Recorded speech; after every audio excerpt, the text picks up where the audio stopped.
Product के बारे में बात करेंगे कि प्रोडक्ट के क्या लेवल्स होते हैं वो भी बात करेंगे, और प्रोडक्ट के गुड्स के टाइप्स की बात करेंगे। तो प्रोडक्ट के 5 लेवल होते हैं: core benefit, basic product, expected, augmented और पोटेंशियल प्रोडक्ट। कोर प्रोडक्ट होता है, फिर उसके बाद बेसिक कोई सा प्रोडक्ट है, फिर एक्सपेक्टेड कंज्यूमर क्या एक्सपेक्ट कर रहे हैं उस प्रोडक्ट से, उसके अंदर अगर हम कोई चेंजेस कर रहे हैं तो ऑग्यूमेंटेड, और अभी जो प्रोडक्ट हमारे पाइपिंग लाइन में है वो होता है पोटेंशियल प्रोडक्ट। सो ये हो गया अबाउट दी प्रोडक्ट। इसके बाद हम प्रोडक्ट क्लासिफिकेशन को देखने वाले हैं। प्रोडक्ट के क्लासिफिकेशन की अगर बात करें तो मार्केटर्स जो होते हैं वो क्लासीफाई करते हैं प्रोडक्ट्स को on the basis of durability, tangibility और यूज़। किस 3 बेसिस पे हम मार्केटर्स क्लासीफाई करते हैं? ड्यूरेबिलिटी, टेंजिबिलिटी और यूज़। ड्यूरेबिलिटी पे, टेंजिबिलिटी पे और यूज़ के ऊपर आपका जो प्रोडक्ट होता है उनका क्लासिफिकेशन होता है। अगर हम ड्यूरेबिलिटी और टेंजिबिलिटी की बात करें तो हमारे गुड्स 3 टाइप्स के होते हैं: नॉन ड्यूरेबल, ड्यूरेबल और सर्विसेज। हमारे जो प्रोडक्ट्स होते हैं वो 3 कैटेगरी के होते हैं, और non durable goods, durable goods और सर्विसेज। अगर हम सिर्फ गुड्स का क्लासिफिकेशन की बात करें तो आप उसमें फिर सर्विसेज इंक्लूड नहीं करेंगे, तो नॉन ड्यूरेबल और ड्यूरेबल की लिख देंगे। तो नॉन ड्यूरेबल गुड्स क्या होते हैं वो बेसिकली देखते हैं। नॉन ड्यूरेबल ऐसे टेंजिबल गुड्स हैं जो नॉर्मली एक या फ्यू यूज़ में कंज्यूम हो जाते हैं। जैसे कि कोई शैम्पू है, अगर हम कोई शैम्पू की बात करें तो शैम्पू को हम लोग जो है फ्रीक्वेंटली परचेज़ करते हैं क्योंकि ये कंज्यूम हो जाते हैं। इसके लिए अप्रोप्रिएट स्ट्रेटजी होनी चाहिए कि नंबर ऑफ़ लोकेशंस पर ये शैम्पू अवेलेबल हो। जैसे हेड एंड शोल्डर्स हैं, ठीक है, हेड एंड शोल्डर्स जो होगा वो नंबर ऑफ़ लोकेशंस पे अवेलेबल होगा। ऑल्दो उसकी एक जो मार्केटिंग स्ट्रैटेजीज़ है उसमें भी एडवर्टाइजमेंट बहुत ज़्यादा होगा, जिसके लिए स्मॉल मार्कअप भी होते हैं। हम लोग charge only small markers and advertise heavily to induce trial and build preference. आप देखो कि शैम्पू जो है वो सैशेस के फॉर्म में भी अवेलेबल होता है, तो जो होता है कि इससे एक ट्रायल एंड बिल्ड की होती है कि ये शैम्पू हमें पसंद आया तो अगेन हम लोग उसको वापस परचेज करेंगे। फिर उसके बाद है ड्यूरेबल गुड्स। ड्यूरेबल गुड्स ऐसे टेंजिबल गुड्स होते हैं जो नॉर्मली सर्वाइव करते हैं मैनी यूजेस में, जैसे कि रेफ्रिजरेटर्स हैं, मशीन टूल्स हैं, या फिर क्लोथिंग आइटम की अगर हम बात करें तो ये ऐसे गुड्स हैं जो सर्वाइव करते हैं मैनी यूजेस तक। तो अब अगर हम रेफ्रिजरेटर एक बार ख़रीदते हैं तो फिर ख़रीदते रहते हैं। इसमें पर्सनल स्वेलिंग ज़्यादा रिक्वायर होती है, जिसमें आपके मतलब एक सेल्समैन होता है वो आपको कन्विंस करता है कि आपको वो गुड लेना है। फिर सर्विस कमांड होती है, इसमें मार्जिन जो होती है वो हायर होती है, और सेलर की गारंटी इंपॉर्टेंट होती है कि सेलर अपनी गारंटी पे कह रहा है कि ये जो है बहुत इंपॉर्टेंट है और इसलिए आप इसको ख़रीदो। तो इसमें आपने को क्या चीज़ याद रखनी है कि ऐसे टेंजिबल गुड्स जो बहुत ज़्यादा यूजर्स पे सर्वाइव कर रहे हैं, जैसे कि रेफ्रिजरेटर, इसमें पर्सनल सेलिंग ज़्यादा होती है, सर्विस कमांड इसमें हाई होती है, ज़्यादा मार्जिन ऑब्वियसली होगा, और सेलर की गारंटी बहुत इंपॉर्टेंट होती है। नेक्स्ट है सर्विसेज। सर्विसेज का तो मैंने आपको बता दिया है पहले ही। सर्विसेज एक ऐसे इंटेंजिबल गुड्स हैं जो सेपरेबल है, वेरिएबल हैं, इनसेपरेबल है, इनवेरिएबल एंड पेरिशेबल प्रोडक्ट्स हैं। और सर्विसेज जो है वो इंटेंजिबल है, उनको टच नहीं किया जा सकता। इस टाइप के गुड्स हैं जिसको टच नहीं किया जा सकता, they don't have a physical existence. Services में हमको 4 कैटेगरी याद करनी थी, वो है इंटेंजिबल, इनसेपरेबल, वेरिएबल और पेरिशेबल। इंटेंजिबल का मतलब that can not be seen, that cannot be seen or that can be seen but not be touched, they don't have a physical existence। तो इनको जैसे कि कंज्यूमर रेटिंग्स है या salon में हम जाते हैं तो वो हमसे बुकलेट भरवाते हैं, वो वाली कंडीशन इसमें आएगी। Inseparable services can not be separated from their service providers, उन सर्विसेज को सेपरेट नहीं किया जा सकता।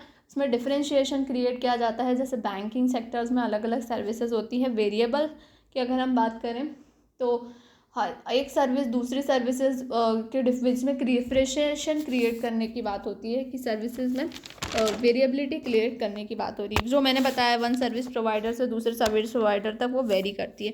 इनसेपरेटिबिलिटी की वो सेपरेट नहीं की जा सकती है, वो जो मैंने बताया है इनसेपरेटिबिलिटी, उसके एग्जाम्पल में जैसे फूड है और केटरिंग स्टाफ है उसको अलग नहीं किया जा सकता। फिर पेरिशेबिलिटी की अगर हम बात करें तो पेरिशेबिलिटी मतलब सर्विसेज जो होती है एक पर्टिकुलर पॉइंट ऑफ टाइम पे एग्जिस्ट करती है, उसके बाद पेरिशेबल हो जाती है। जैसे कि कुछ फॉरेन कंट्रीज़ में आपको क्या करना पड़ता है, पेमेंट करना पड़ता है। यूएस के अगर डॉक्टर्स के पास आप जाओ, अगर आप अपने अपॉइंटमेंट पे वहाँ पर नहीं पहुँचे तो। इसमें हम पहले ही बात कर चुके हैं, तो इसको अब हम छोड़ देते हैं। अब उसके बाद हम गुड्स के क्लासिफिकेशन में आगे बढ़ते हैं। इसमें है consumer goods classification. Consumer goods क्या होते हैं? कंज्यूमर गुड्स जो होते हैं वो आपके इसमें वेरी करते हैं। वो है शॉपिंग एफर्ट्स, कन्वीनियंस और अमंग कन्वीनियंस, शॉपिंग स्पेशलिटी और अनसॉर्ट गुड्स। कंज्यूमर गुड्स जो हम बात करते हैं कन्वीनियंस गुड्स को, उनको फ्रीक्वेंटली या इमीडिएटली परचेज किया जाता है with minimal effort. For example, अगर आप कोई साबुन खरीद रहे हो या न्यूज़पेपर खरीद रहे हो, जो स्टेपल फूड्स हैं वो सारे कंज्यूमर गुड्स के एग्जांपल है जिन्हें परचेज करा जाता है रेगुलर बेसिस पे। वो आप एक कोलगेट का टूथपेस्ट लें या फिर अगर आप किसान का केचप लें या फिर कुछ भी चीज़ ले तो आप उसको खरीद रहे हो। तो impulse goods are purchase without any planning और search effort like candy bars and magazines.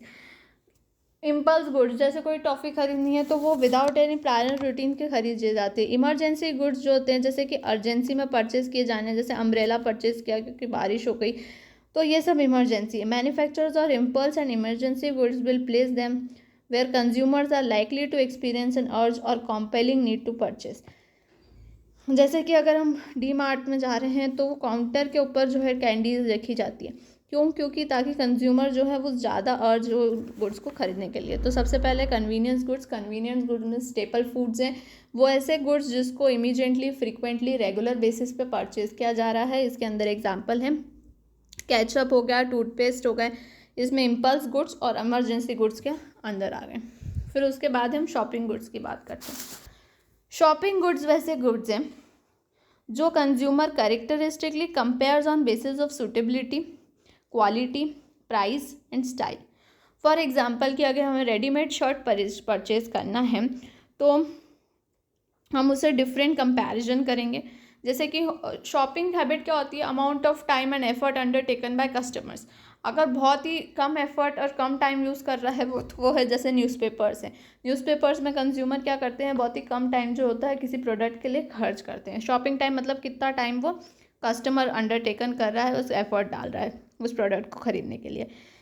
Shopping goods ऐसे गुड्स हैं जो सूटेबिलिटी, क्वालिटी, प्राइस और स्टाइल पे हम लोग डिफरेंशिएट करते हैं। जैसे कि होमोजीनियस शॉपिंग गुड्स जो कि क्वालिटी में सिफर है लेकिन प्राइस में डिफरेंस है, तो वो शॉपिंग कंपैरिजन्स को जस्टिफाई करते हैं। हेट्रोजीनियस शॉपिंग गुड्स जिनके प्रोडक्ट फीचर्स अलग हैं, सर्विसेज यहाँ पे ज़्यादा इंपॉर्टेंट रोल करेगी जैसे प्राइस पे। फॉर एग्जाम्पल कि कैंटारो, बाय द वे वो तो शॉपिंग हैबिट्स में ही आएगा, शॉपिंग गुड्स की बात ही कर लेते हैं। चलो हम लोग एक क्लॉथिंग ब्रांड की बात कर लेते हैं। एक बीइंग ह्यूमन का एक शर्ट है और एक लोकल मार्केट का शर्ट है। अब जो इनका जो क्वालिटी है वो तो अलग अलग है।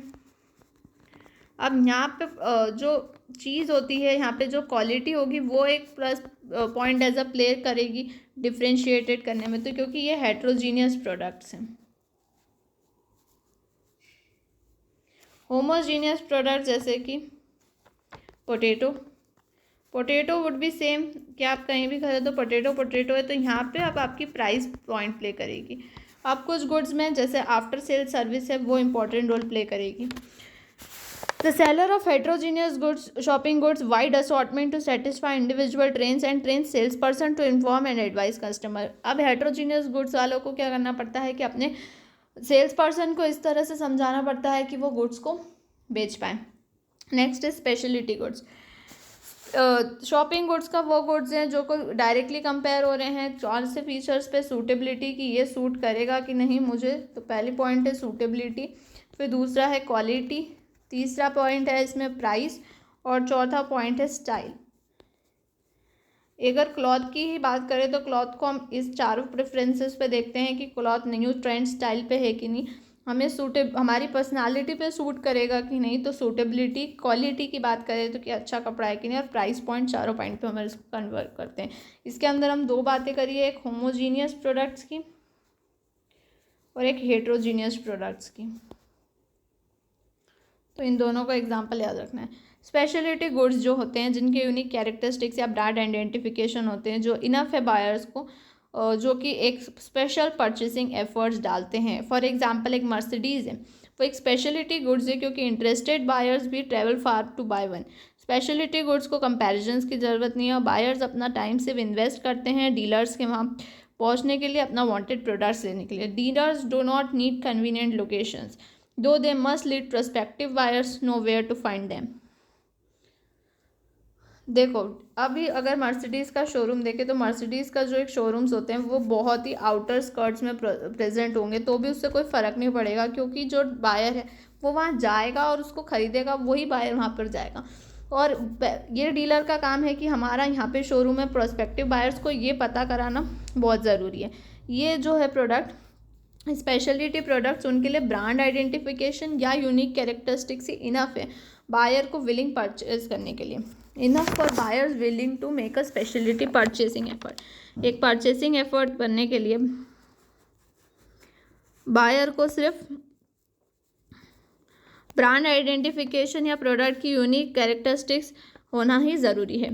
फिर next is unsought goods. Unsought goods ऐसे गुड्स है जिसके बारे में कंज्यूमर नॉर्मली नहीं जानता है या उस गुड्स को खरीदने का नहीं सोचता है, जैसे कि स्मोक डिटेक्टर्स हैं, जैसे लाइफ इंश्योरेंस है, सिमेट्री पार्ट्स है या ग्रेवी स्टोन्स हैं।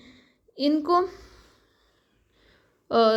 आपको इनके प्रोडक्ट्स के लिए लगेगी advertising and personal selling support. Life insurance को अगर आप देखें तो उसको पर्सनल सेलिंग सपोर्ट ज़्यादा लगता है। ऐसा गुड जो नॉर्मली कंज्यूमर खरीदना नॉर्मली सोचता नहीं खरीदने का, या फिर उसके बारे में जानता ही नहीं है, तो ये अनसॉट गुड्स की कैटेगरी में आता है। ऐसा गुड जिसके बारे में कस्टमर ना तो जानता है ना उसको खरीदने के बारे में सोचता है। फिर इंडस्ट्रियल गुड्स की क्लासिफिकेशन यहाँ पे करा हुआ है, वो आई डोंट थिंक कि है। सो बेसिकली अब क्या हमने देखा कि प्रोडक्ट क्या है। Product is a bundle of physical service and symbolic attribute design to enhance buyers want and satisfaction. Product is a bundle of physical service and symbolic attributes designed to enhance buyers' want satisfaction. Designed to enhance buyers' wants and satisfaction, a bundle of physical service and symbolic attributes. Anything that can be offered to market for attention, acquisition, use, consumption, or might satisfy a need or want is called a product. Anything जो market के attention, acquisition, use और consumption के लिए है या वो किसी need या वांट को सेटिस्फाई करता है, वो प्रोडक्ट है। Anything that is for the attention, satisfaction, acquisition, sending, satisfying a need और wants is called as a product. Physical objects, services, events, persons, places, organisation, ideas, ये सब कॉम्बिनेशन है प्रोडक्ट्स के। ऑब्जेक्ट्स या फिर इवेंट्स या services, organisation, ये सब प्रोडक्ट के एग्जाम्पल है। प्रोडक्ट में हम क्या क्या चीज़ें कंसिडर करते हैं एलिमेंट। सबसे पहले है प्रोडक्ट की वैरायटी। प्रोडक्ट में कितनी वैरायटी है। ओम के नमकीन। डिज़ाइनिंग कितनी है कि जैसे सिम्फोनी की कूलर की बात कर लेते हैं। सिम्फोनी के कूलर में बहुत सारी वैरायटी आती है, अलग अलग डिज़ाइन के कूलर आ रहे हैं, डिफरेंट क्वालिटी है, अलग अलग कूलर्स के अलग अलग फीचर है। Brand name symphony is a big brand name. Packaging की बात करें तो अच्छे बॉक्स में पैक होकर आ रहा है। साइज़ जो है वो लार्ज से लेके स्मॉल से लेके मीडियम अलग अलग है। Services is also provided, warranties रहती है मिनिमम 2 years की, रिटर्न्स आर नॉट पॉसिबल। तो ये सारी चीज़ें जो होती है, डिज़ाइन, क्वालिटी या फिर प्रोडक्ट के फीचर, ब्रांड का name, packaging, size, services, warranties, return, ये सब प्रोडक्ट में आते हैं। 5 टाइप के मैंने प्रोडक्ट लेवल बता दिए थे। बेस पहले कोर, फिर बेसिक, फिर एक्सपीरियंस, एक्सपेक्टेड, ऑक्यूमेंटेड और पोटेंशियल प्रोडक्ट। कन्वीनियंस प्रोडक्ट्स को मैंने अभी बताया था, जो स्टेपल फूड्स होते हैं, जो इम्पल्स गुड्स होते हैं, जिन्हें ख़रीदा जा सकता है। इनकी कीमत जो होती है वो लो होती है और कंपैरेटिवली इसे बहुत सारी परचेज लोकेशन से ख़रीदा जा सकता है। शॉपिंग प्रोडक्ट्स जो होते हैं जिन्हें हम लेस फ्रीक्वेंटली बाय करते हैं, इसके बारे में ख़रीदने से पहले इन्फॉर्मेशन एक्सट्रैक्ट करते हैं। इसकी फ्यूअर परचेज लोकेशन होती है एज़ कम्पेयर टू कन्वीनियंस।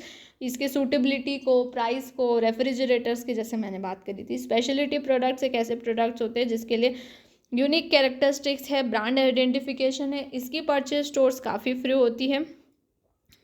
और अनसॉर्ट प्रोडक्ट जो न्यू इनोवेटिव प्रोडक्ट्स है, कंज्यूमर उनको खरीदने के बारे में नहीं सोचते, इसलिए उनको काफ़ी personal advertising and personal selling लगती है, जैसे फायर एक्सटिंग्विशर और लाइफ इंश्योरेंस।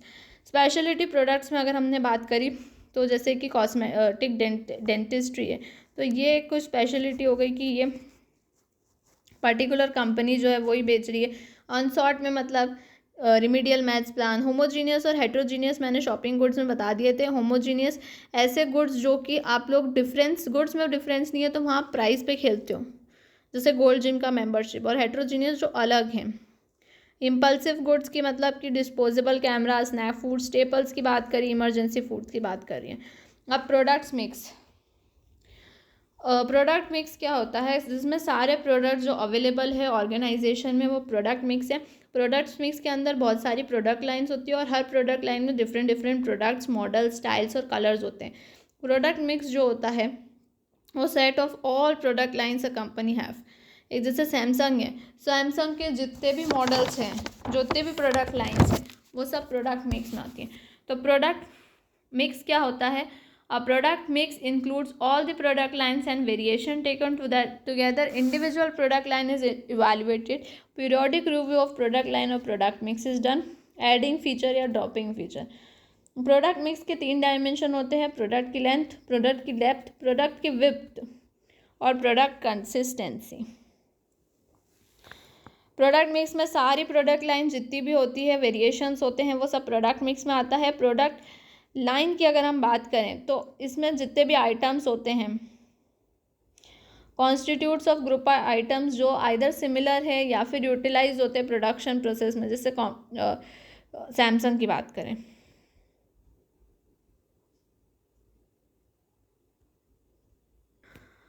इसमें जैसे आप बात करते हैं प्रोडक्ट लाइन की, प्रोडक्ट लाइन में उस ग्रुप के रिलेटेड प्रोडक्ट्स हैं जो सिंगल ब्रांड सोल्ड कर रहा है। Group of related product sold by the single brand, जैसे कि अगर सैमसंग की बात करें तो वो सोल्ड कर रहा है air solutions, smartphones, TVs, mobile accessories, फिर memory storage cards, tablets, smart watches, audio sounds, laundries, monitors, watches, sound devices, refrigerator, ये सारी जो प्रोडक्ट लाइन्स है ये एक सैमसंग के अंदर हैं। तो जो group of related products a company sold in a single brand sold by the company, the same company, under a single brand by the same company, group of related product sold by the same company under a single brand.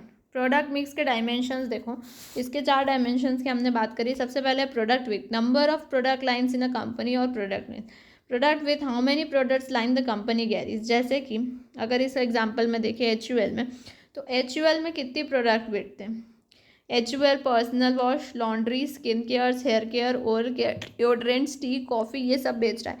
तो इसमें 8 product lines हैं, ठीक है, home and personal care category में। तो उसको बोलते हैं प्रोडक्ट विथ, कि कितनी प्रोडक्ट लाइन्स कंपनी के पास है। The number of product lines a company can carry is called as product with. Product depth का मतलब होता है, पहले प्रोडक्ट लाइन की बात करते हैं, total number of items in the mix और within a line number of brands, यानी कि product line, number of products in a product line, ये एक प्रोडक्ट लाइन है, इसमें कितने नंबर ऑफ प्रोडक्ट्स है वो है प्रोडक्ट लेंथ। फॉर एग्जाम्पल आप देखो कि पर्सनल लॉन्ड्री की कैटेगरी में इसके पास 3 ब्रांड्स है, जैसे सर्फ एक्सेल, व्हील और रिन।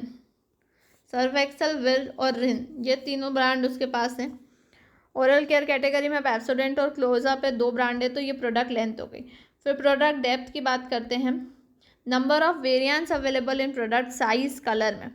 जैसे कि बात करें कि number of variants offered in each product, जैसे लिप्टन टी में ही लिप्टन ताज़ा, Lipton green label, Lipton yellow label, और बहुत सारे साइजेस की ताज़ा अवेलेबल हैं, 100 ग्राम, 200, 500। तो एक ही प्रोडक्ट के अंदर जो है वेरिएंट्स ऑफर हो रहे हैं हर प्रोडक्ट लाइन के, ईच प्रोडक्ट के अंदर। Product consistency, how closely related the product lines are in end use. Product consistency, कितनी प्रोडक्ट लाइन्स कितना रिलेटेड है, relationship of various product line either in the end use production requirement या distribution other way. Distribution channel में या consumer segment किन product lines का close है वो है प्रोडक्ट कंसिस्टेंसी। जैसे फॉर एग्जांपल सर्फ एक्सेल और व्हील प्रोडक्ट लाइन की बात कर रहे हैं, तो जैसे कि स्किन केयर है और हेयर केयर, ये काफ़ी क्लोजली रिलेटेड है, तो प्रोडक्ट कंसिस्टेंसी, तो इनका कंज्यूमर सेगमेंट या डिस्ट्रीब्यूशन चैनल काफ़ी ज़्यादा लिंक दिखेगा। प्रोडक्ट में डिफ्रेंसिएशन भी हो सकता है, वो मैंने बता दिया था, product form, features, performance, configurability, durability, style, designing, order, delivery या फिर इंस्टॉलेशन, सबके बेसिस पे प्रोडक्ट अलग अलग होंगे। Product life cycle, PLC। Now we are going to understand product life cycle PLC। Product life cycle में सबसे पहले स्टेज होती है इंट्रोडक्शन की स्टेज। इंट्रोडक्शन में क्या हो रहा है कि प्रोडक्ट अभी अभी लॉन्च किया जा रहा है, सेल्स जो होती है वो ग्रो कर रही है। As people are not aware source of the product, informative advertising जो है उसको यूज़ करते, यूजुअली यहाँ पे कोई प्रॉफिट नहीं देखने को मिल रहा है। इस पोजीशन पे क्या हो रहा है, अभी पीपल को उसके आपके प्रोडक्ट के बारे में नहीं पता है, प्रोडक्ट कुछ भी हो सकता है, अभी XYZ। अभी इस स्टेज पे प्रोगो को उसके प्रोडक्ट के बारे में बिल्कुल नॉलेज नहीं है, प्रोडक्ट को लॉन्च किया गया है, सेल्स जो होती है वो स्लो बढ़ रही है, प्रॉफिट अभी नहीं है और इन्फॉर्मेटिव एडवर्टाइजिंग है। अब क्या होती है, सेल्स जो होती है वो रैपिडली ग्रो होना शुरू करती है, परसुएसिव एडवर्टाइजिंग यूज़ करते हैं, प्राइजेस को रिड्यूस किया जाता है, जैसे कि नए नए कॉम्पिटिटर्स मार्केट में एंटर हो रहे हैं तो हमने प्राइस कम करी, तो अब इस स्टेज पे हमारा प्रॉफिट जो है वो उनको आना शुरू हो गया। मैच्योरिटी की स्टेज पे क्या हुआ कि मैच्योरिटी की स्टेज पे सेल्स जो होती है अब धीरे धीरे बढ़ रही है। इंटेंस कंपटीशन हो गया है मार्केट में, कॉम्पिटिटर्स या प्रमोशनल प्राइसिंग यूज़ कर रहे हैं, एडवर्टाइजिंग एक्सपेंडिचर बहुत लग रहा है। अब हम हाईएस्ट पर पहुंच गए हैं, प्रॉफिट में सून डिक्लाइन टू फॉल, प्रोडक्ट एक सैचुरेशन स्टेज पे आ चुका है, सेल्स जो हो गई वो गिर गई, प्रोडक्ट जो है अपनी अपील खो चुका है, स्टिफ कंपटीशन है मार्केट में, एडवर्टाइजिंग रिड्यूस की गई है फिर बंद करती जाती है, प्रोडक्ट्स में भी stop in the future, sales जो होती है वो डिक्लाइन हो गई है, प्रोडक्ट अपनी अपील खो चुका है, स्टिफ कंपटीशन है मार्केट में, एडवर्टाइजिंग को हमने रिड्यूस करा था फिर कम कर दिया, फिर प्रोडक्शन भी कम कर दिया फ्यूचर में, सेल्स वहाँ पे बढ़ रही थी मैच्योरिटी स्टेज पे, फिर इंटेंस कंपटीशन था मार्केट में, हम प्रमोशनल प्राइसिंग यूज़ कर रहे थे, एडवर्टाइजिंग में बहुत ज़्यादा पैसा खर्च हो रहा था ताकि हम बने रहे मार्केट में, प्रॉफिट्स आपको गिरना शुरू हो जाएंगे इस कंडीशन पे। अब PLC की ये स्टेजेस थी।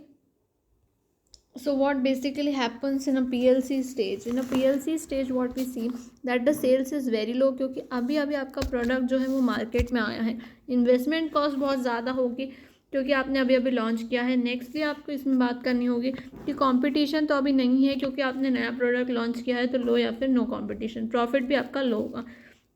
फिर अगर आप बात करें सेल्स की, तो अगर ग्रोथ स्टेज पे आपको देखोगे कि आपकी सेल्स जो होती है वो इंक्रीज होती हैं। ग्रोथ स्टेज की अगर हम बात करें तो ग्रोथ स्टेज पे आपकी जो सेल्स है वो इंक्रीज हो गई, आपकी इन्वेस्टमेंट कॉस्ट अब इंट्रोडक्शन स्टेज से कम हो गई, आपका कंपटीशन नया आने लग गया मार्केट में, प्रॉफिट भी आई है। मैच्योरिटी स्टेज पे भी आपकी सेल्स तो हाई है लेकिन अब आपकी इन्वेस्टमेंट कॉस्ट लो है, ठीक है, लेकिन आपका कंपटीशन और भी ज़्यादा बढ़ गया और आपका प्रॉफिट तो अभी भी हाई चल रहा है। डिक्लाइन एक ऐसा फेज है जहां आपका सब कुछ बहुत लो है, आपकी सेल्स बहुत लो है, आपकी इन्वेस्टमेंट कॉस्ट तो लो है क्योंकि आप इन्वेस्टमेंट कॉस्ट जो होती है सिर्फ इंट्रोडक्शन ही फेज पे लग रही है, कॉम्पिटिशन तो बहुत ज़्यादा हो गया और प्रॉफिट आपका बहुत कम हो गया। इंट्रोडक्शन में आप क्या करते हो, प्रोडक्ट एक कोई बेसिक प्रोडक्ट लाते हो, उसकी प्राइसिंग कॉस्ट प्लस करते हो, डिस्ट्रीब्यूशन इफेक्टिव करने की कोशिश करते हो, अवेयरनेस जनरेट करने की कोशिश करते हो एडवर्टाइजिंग में, और सेल्स प्रमोशन में बहुत पैसा खर्च करते हो। जब आपका प्रोजेक्ट ग्रोथ की स्टेज पे आता है तब आप उस प्रोडक्ट में एक्सटेंशंस वारंटीज़ लाते हो, पेनिट्रेट करने की कोशिश करते हो, प्राइसिंग की स्ट्रेटजी, डिस्ट्रीब्यूशन इफेक्टिव बनाते हो, मास मार्केट और इंटरनेट का एडवर्टाइजिंग करते हो, और कस्टमर डिमांड्स के थ्रू आप रिड्यूस करते हो टू एक advantage of customer demand. Maturity में आपका प्रोडक्ट जो है बहुत सारे आपके पास डाइवर्सिफाई ब्रांड्स हो गए, मॉडल्स हो गए, आप कॉम्पिटिटर्स को बीट करते हुए प्राइस लाते हो, इंटेंसिव डिस्ट्रीब्यूशन करते हो, डिफरेंसेस की एडवर्टाइजिंग शुरू हो जाती है, ब्रांड स्विचिंग को इनकरेज किया जाता है। डिक्लाइन की फेज़ में अब आपके जो फेज़ है वो आइटम्स जो है बाहर हो गए, अब आप कट प्राइस पे बेचते हो, अनप्रॉफिटेबल आउटलेट्स को बंद कर देते हो, सिलेक्टिव जाते हो, एडवर्टाइजिंग भी आप कम करते हो, सिर्फ रॉयल कस्टमर्स को रिटेन करते हो, और मिनिमल लेवल का प्रमोशन करा जा रहा है। PLC यानी कि प्रोडक्ट लाइफ साइकिल एक life history of a product या फिर ब्रांड को स्टेज ट्रेक आउट करती है राइट फ्रॉम दी। अब आप PLC की बात करें तो एक ब्रांड की लाइफ प्रोडक्ट को ट्रेक आउट करती है right from the starting, the time it is introduced into the market is to time it is withdrawn, ठीक है। It focuses on the life history of a product, the life from it has been introduced into the market from the time where it has been withdrawn. इसमें 4 phase हैं, introduction, फिर है growth, फिर maturity and then decline. Product has a longer life cycle, जैसे कि cameras brands को एक shortest life cycle ऐसा जनरल में कहा जाता है। फिर उसके बाद मैंने प्रोडक्ट मिक्स की बात करी थी। प्रोडक्ट मिक्स जिसमें सारे टाइप्स के प्रोडक्ट लाइन या प्रोडक्ट वेरिएशन को टेकन टुगेदर करते हैं। इंडिविजुअल प्रोडक्ट लाइन को इवैल्यूएट करना बहुत ज़रूरी होता है पीरियोडिक रिव्यू।